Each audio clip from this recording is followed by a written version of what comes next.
ये सारे के सारे जो पैसे देने वाले बड़े बड़े दिग्गज लोग हैं, जो कोई 10 करोड़ में पेपर ले जाता है, कोई 3 करोड़ में ले जाता है, कोई 2 करोड़ में ले जाता है, फिर अपने कोचिंग संस्थान में रिजल्ट लाता है और उसके बाद बड़े बड़े पोस्टर बाहर लगाता है, मेरा 100% सिलेक्शन। ये है बीमारी की जड़।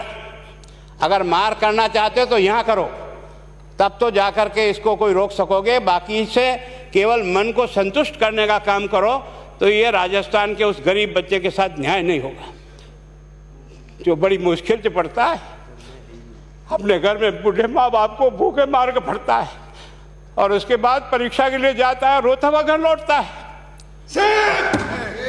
क्या दुख नहीं होता है?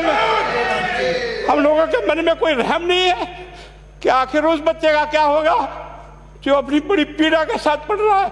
इन सारे पैसे वाले लोगों के पास में आपने सारी सरकारी नौकरियों को भेज दिया। मैं बहुत कड़वा सच बोल रहा हूँ। आज जो पिछले 8 साल में नौकरी में लगे ना, उन सब का भी पोस्टमार्टम कराओ, आपको लगेगा आधा फर्जी मामला निकलेगा। कोई है नहीं, कोई सोचने वाला है इस पर कि आखिर उसके दर्द को कौन जानेगा? है ना। जिस प्रकार से हमने परीक्षा के माध्यम से इन पैसे वाले लोगों को उतार करके सारे के सारे उन गरीबों की आशाओं के ऊपर पानी फेर दिया। रात और दिन पढ़ता है, भूखा प्यासा पढ़ता है, घर बेच करके पढ़ता है, खेत बेच करके पढ़ता है, लेकिन जब उसका सिलेक्शन नहीं होता तो जहर खा के मरता है।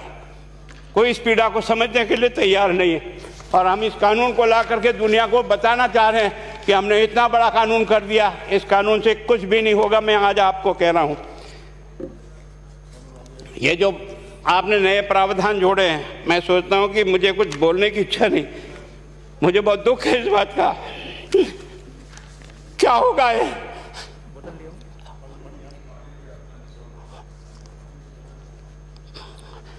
किस तरह की गैंग पाल ली हमने? पानी पिला दो, है ना। मैं उस दिन भी पूछा था कि मैंने कहा ये शिक्षा संकुल पे है, जिन लोगों को ड्यूटी पे लगाया, इसको लगाने वाला दोषी कौन है, जिसके कारण से पेपर जो है ना काट करके निकाल दिया। ये तो ठीक है, भाग्य हमारा अच्छा था कि सवाई माधोपुर की घटना फूट गई और एसओजी को उसमें हाथ में लग करके कुछ केस लग गया। अगर वो केस नहीं लगता तो आज आपकी सारी नौकरी पर इन सब बड़े बड़े दलालों के स्कूल में पढ़ने वाले बच्चे होते और मेरा गरीब का बच्चा अपना घर लौट के जाता। क्या दुर्भाग्य है। और इस कारण से केवल इसके लिए खुश मत हो जाओ कि हमने कानून बहुत सख्त बना दिया इसलिए अपराधी रुक जाएगा। नहीं, सिस्टम को बदलना होगा, ये परीक्षा का सिस्टम चेंज करना होगा। मैं सोचता हूँ कि क्या हम इतने अक्लमंद बैठे हैं, क्या इस व्यवस्था को चेंज नहीं कर सकते? क्या एक ही पेपर सारे राजस्थान में 20 लाख बच्चों को दिया जाए? क्या इसका कोई ऑल्टरनेट नहीं हो सकता? इसका ऑल्टरनेट सोचना चाहिए कि हम परीक्षा को टुकड़े टुकड़ों में कैसे कर सकते हैं। जिले के अनुसार पेपर नहीं, एक नहीं हम 25 पेपर बना सकते हैं। कौन से सेंटर पर कौन सा पेपर जाएगा कोई तय नहीं करेगा कौन सा जाएगा, और हम जो इच्छा होगी उस सेंटर पे वो पेपर भेजेंगे। और ये जितने भी प्राइवेट कॉलेजों में आपने सेंटर बना रखे उनको बंद करो, इनको तुरंत बंद करिए एक ऑर्डर से। जितने भी सरकारी विद्यालय है और सरकारी नौकर ही एग्जामिनर बनेगा और एग्जामिनेशन करेगा, तब तो आप इसको बचा पाओगे।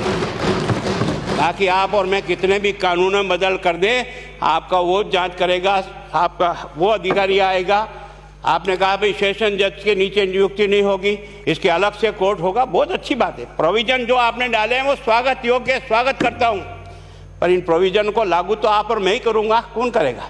जब हम ही ठीक नहीं है तो इन प्रोविजन क्या रोएंगे अंदर बैठे बैठे? जब तक हमारा दिल और दिमाग ठीक नहीं होगा ना, इस बीमारी का इलाज नहीं होगा। हमने शिक्षा के मंदिर को भ्रष्टाचार की भट्टी में जलाकर खाक कर दिया। दुर्भाग्य हमारा। जहां से कोई आशा की किरण दिखती थी उस गरीब को कि चलो मैं अपनी मेहनत से आगे बढ़ जाऊंगा, लेकिन अब वो निराशा में आ गया। उसको लगा कि अब कोई रास्ता नहीं है। और इस कारण से मैं सोचता हूं कि आप जिस भावना से लाया, मैं आपकी भावना की इज्जत करता हूं, लेकिन केवल आपकी भावना इन बेईमानों को नहीं रोक सकेगी। इसको रोकने के लिए हमको सिस्टम को बदल करके और तुरंत उस पर ध्यान करना चाहिए। कानून 302 का बना हुआ है, क्या मर्डर रुक गए? आप भी जान रहे हो, रोज के रोज पोक्सो कोर्ट में आजीवन कारावास हो रहा, क्या व्यभिचार रुक गया? अपराधी को दंड मिल सकता है, अपराध बंद नहीं हो सकता है। अपराध बंद करने के लिए जो सिस्टम होते हैं उस सिस्टम में चलो। एकमात्र इस देश में भ्रष्टाचार की भट्टी में देश जल रहा था, केवल और केवल एक तरह से प्रत्येक व्यक्ति का खाता खुलवाकर देश के प्रधानमंत्री में सारा का सारा बेनिफिट उसका सीधा खाते में डाला। बेईमानों को चोट लगी नहीं लगी। उस तरफ अपना दिमाग बचाओ, उस तरफ अपना दिमाग लगाओ कि इस बीमारी का इलाज कहाँ है और कैसे हो, इस बारे में चिंता करने की कोशिश करो। मैं कई बार इधर सीकर और इधर गया तो मैं सोचता हूँ कोचिंग संस्थान की बिल्डिंग देंगे ना तो टोपी गिर जाए नीचे से। क्या चीज़ है यार, भगवान ने क्या लक्ष्मी वहीं बरसाई है। और जो बाकी संस्थाएं, उसका कारण यह है कि हमने अपनी दुकान को इतनी कमज़ोर कर दी है कि जहाँ बच्चे अच्छी तरह से शिक्षा लेकर के हम जैसे गरीब पढ़ करके यहाँ आ गए, अब वो रास्ते नहीं हैं।